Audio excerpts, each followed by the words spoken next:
We're the Video Store Clerks, and we are reviewing The Flash. Okay.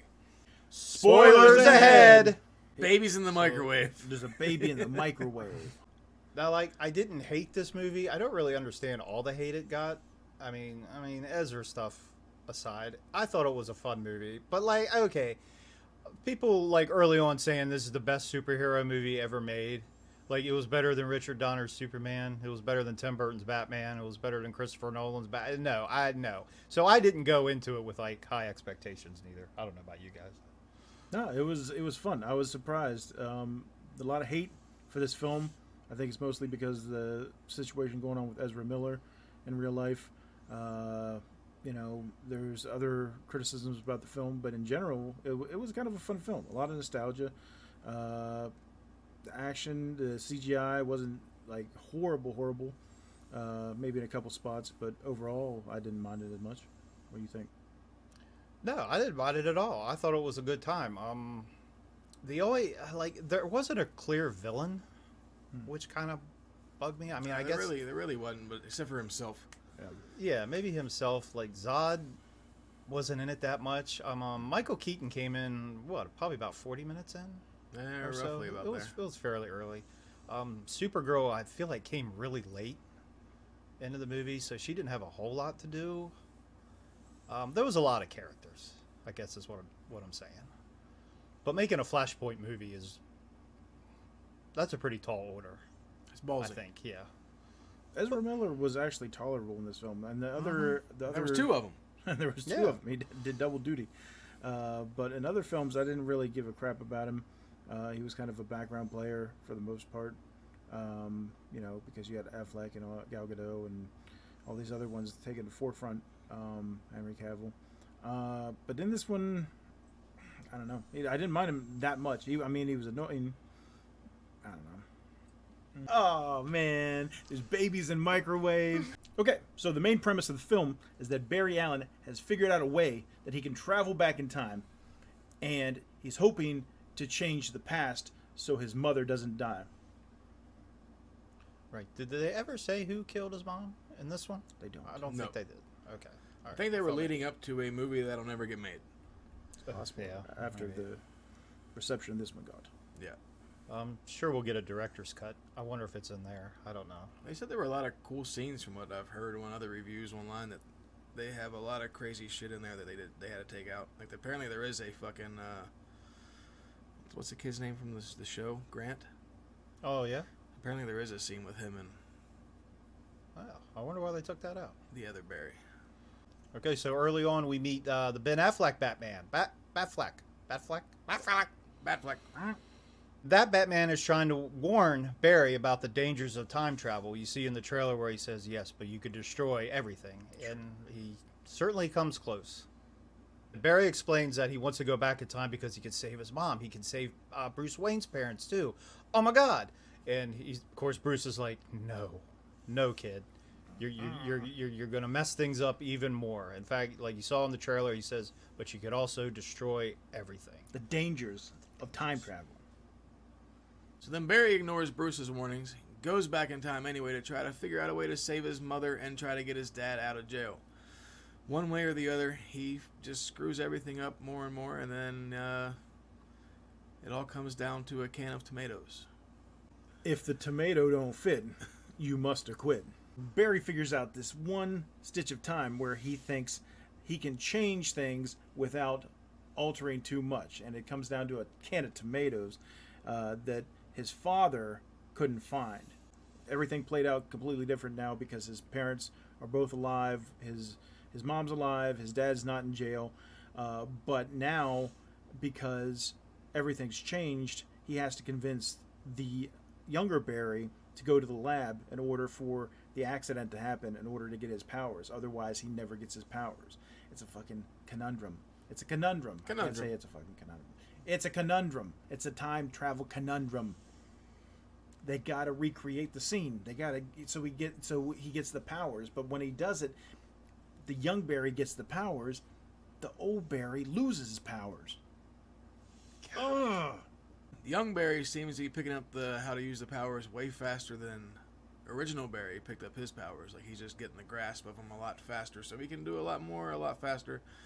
And he catches them pretty quick, so that way he can help fight all the people that come in there to destroy the world. There's some good comedy bits, between the two, or between him and himself. They had some good banter with each other. Yeah.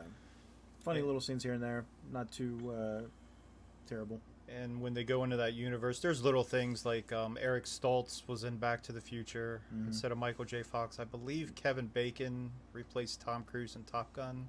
And I think there was one more. Just little things like that. There's funny little anecdotes. So then, he needs to find an ally in this new world. And of course, the first thing that comes to mind is, I gotta find Bruce Wayne. Because he does realize that Batman does exist in this universe.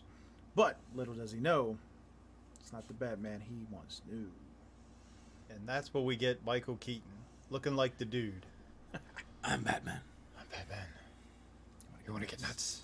Let's get nuts. It was good going back and seeing the 89 Batcave with the 89 Batmobile, and then the Batwing, and then his computer desk and all the different suits that he has. And then once he comes back and he is clean shaven and shaves off his raggedy beard, Batman's ready to fight. Yes. Bruce Wayne, Michael Keaton's Bruce Wayne, explains time travel and the space-time continuum, if you will, with some spaghetti.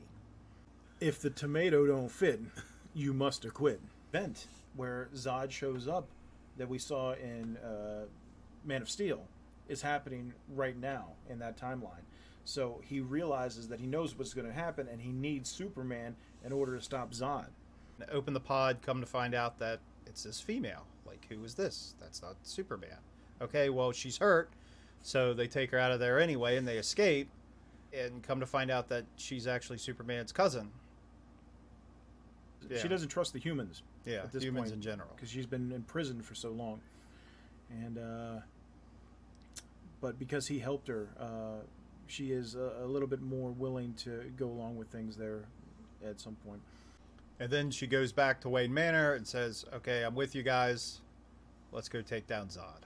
Hey! There was one scenario where Batman sacrificed himself. So he was like, okay, I got to go back and change that. So he does that. And then the same thing happened with the car a couple times. So he keeps going back and back. And now he's just in this loop forever and ever. He's created this infinite loop of him trying to fix things, and he never can. So ultimately, he realizes that it's himself that's fighting him and fighting himself in this what was it? Super Force? What you called it? Speed Force? Speed Force. Fox Force 5. But he realizes he's fighting himself in this Speed Force, and the only way to stop it is by killing himself, essentially. Sacrificing himself. There's like 3 of them. It's weird, man. It's time travel. All right? But ultimately, things work out. Or do they? Or do they? Well, we'll never know, because we'll never get a sequel. Well, we get to the end, and what happens? We think we're back in normal time, and everything's... Well, Barry rearranged the tomatoes right in time for his dad's court case. He had to sacrifice his mom, and then he makes it back to his normal timeline, so we think. Well, Barry's dad's in prison, so he has a court case. And then turns out that Barry moved the tomatoes, so that way his dad had to look up in the camera, so they knew his dad was the one at the store getting the tomatoes. And then, as soon as he walks back out, he gets a phone call from Bruce, congratulating him that his dad got off and is out of prison finally after many, many years of being falsely accused. We get a George Clooney cameo. We get nostalgia factors from Adam West, Nick Cage, Christopher Reeves, Helen Slater, all kinds of different characters from other multiverse films that we've seen in the past, that we've known and loved over the years. I'll watch it again. It's definitely worth a watch. Yeah, It is. I know a lot of people are trashing it for whatever reasons. The multiverse thing might screw you up. You might be like, this is too wacky. And I get that. But if anything, you got to watch this film for Michael Keaton and the nostalgia factor. For sure. If you've been a fan of any DC film in the past, say, 10 years, you're going to like this because it's probably one of the better ones they've came out with.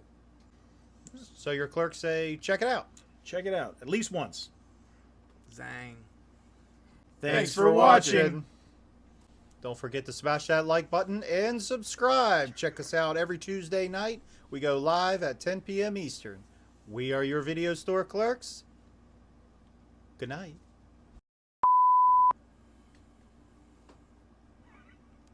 This is so uncomfortable.